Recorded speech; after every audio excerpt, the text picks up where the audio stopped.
ต่อการพิจารณาทางกฎหมายว่าด้วยสามัญศึกษาในกองประชุมสมัยสามัญที่9ของสภาแห่งชาติสุดที่9สมาชิกสภาแห่งชาติแม่นได้เสนอให้แขนงศึกษามีความละเอียดในการกำหนดขอบเขตวีซ่าเฮียนโดยให้พฤติกรรมสอดคล้องกับ5หลักมูล3ลักษณะในการพิจารณาห่างกฎหมายว่าด้วยสามัญศึกษาฐานคำแสนศรีสวงสมาชิกสภาแห่งชาติเขต9แขวงเชียงขวางได้มีคำเห็นเสนอต่อคณะรับผิดชอบสร้างกฎหมายเป็นต้นแมนให้มีความละเอียดในการกำหนดขอบเขตวีซ่าเฮียนเป็นหลักการตาม5หลักมูล3ลักษณะเพราะระยะผ่านมาเห็นว่าการศึกษาสายสามัญศึกษาอยู่ประเทศเฮาสุ่มใส่คุณภาพการเรียนเป็นหลักเล็งใส่ปัญญาศึกษาหลายเกินไปแต่การพันขยายตาม5หลักมูลยังเป็นการท่องขึ้นใจบ่มีตัวชี้วัดและบ่สอดคล้องกับพฤติกรรมตัวจริงได้เท่าที่ควรอาจารย์แล้วเขาจัดการเรียนการสอนนี่บางเรื่องเขาไปเร่งใส่ปัญญาศึกษาหลายพวกเอาปึ้มอยากให้ลูกนี่เก่ง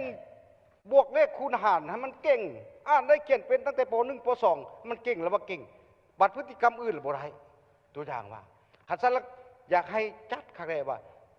ปฐมนี่ควรจะเร่งใส่เรื่องคุณสมบัติศึกษาและแห่งงานศึกษา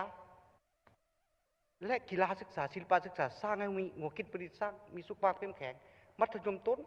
พรขึ้นมาเอาหลักการปัญญาศึกษาเข้าไปหลายหมายความมีอัตราส่วนของมันถ้าเราจะปฏิบัติว่าเดี๋ยวนี้ทุกโรงเรียนอยากเร่งใส่แต่ปัญญาศึกษาอัดครูผู้ก่อชุดท้ายลูกนี่อยากตื่นยามใดก็ตื่นอยากนอนยามใดก็นอนนี่อันนี้หมายความว่าเราต้องได้เร่งใส่ปัญหาที่มันเกิดขึ้นตัวจริงและการประเมินสำคัญที่สุดอีกอันหนึ่งมันเขาประเมินมึงพฤติกรรมของนักเรียนนั่นแหละดุมันคันบ่มเพาะนิสัยมันดุมันประหยัดมัธยัติคือพวกว่านี่นะตั้งแต่เด็กแล้วปริญญาโทปริญญาเอกหรือว่าปริญญาตรีมันเป็นอันดุปลายมันได้โลด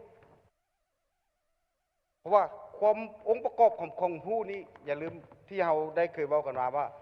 ความรู้ความสามารถคุณสมบัติมันสำคัญแท้ๆบรรดาท่านพร้อมนี้ทานนางวาลีเวชพงศ์สมาชิกสภาแห่งชาติเขต1นครหลวงเวียงจันทร์ยังได้เสนอคณะรับผิดชอบห่างกฎหมายให้แต่ละโรงเรียนควรกำหนดยุทธศาสตร์หันเป็นดิจิตอลและหันมาร่วมมือกับโรงเรียนภาคเอกชนให้หลายขึ้นพอผ่านมาจะเห็นว่าโรงเรียนของรัฐจำนวนบ่น้อยเริ่มปิดลงแต่ในขณะเดียวกันโรงเรียนภาคเอกชนผัดเพิ่มขึ้นและได้คุณภาพกว่าซึ่งได้ส่งผลกระทบต่อผู้ปกครองที่มีรายได้น้อยที่ต้องได้ส่งลูกหลานไปโรงเรียนฉะนั้นวิธีแก้นี่ค่ะพระเจ้าคิดว่าสถานศึกษาของรัฐปัจจุบันนี้นะบอกว่าตึกอาคารต่างๆดินดอนตอนนี้อาจจะเฮ็ด PPP ก็ได้ร่วมกับเอกชนเพื่อหยังเพื่อเอารายรับโตนั่นนะมาซับซิได้ให้ผู้ทุกข์ยากได้เข้าเรียนแล้วให้เอกชนเป็นคนลงทุนในเรื่องของบริหารเรื่องหลักสูตรมีอย่างกระสุดแล้วแต่ที่ต้องไปตามข้อกำหนดของกระทรวงศึกษาอันนั้นก็เป็นวิธีแก้หนึ่งแทนที่สิให้ปฐมเป็นโรงเรียนห้างแล้วให้ข้าเจ้าเอาไป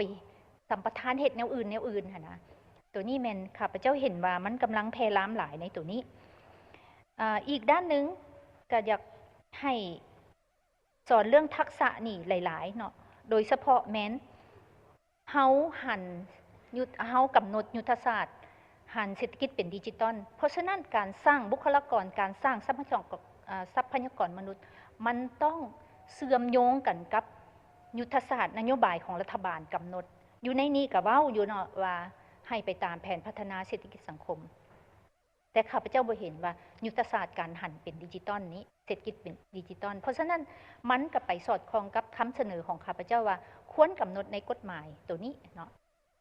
พร้อมนั้นยังมีสมาชิกสภาแห่งชาติหลายท่านเสนอให้มีการกำหนดจัดสรรที่ตั้งของโรงเรียนให้ถูกต้องโดยเฉพาะแม่นโรงเรียนเอกชนเพื่อบ่ให้มีผลกระทบต่อการสัญจรตั้งอยู่เขตชุมชนหนาแน่นซึ่งจะเป็นผลดีให้แก่นักเรียนในเขตนั้นได้รู้จักกันหลายขึ้นและสร้างภูมิคุ้มกันในโตของนักเรียนอีกด้วย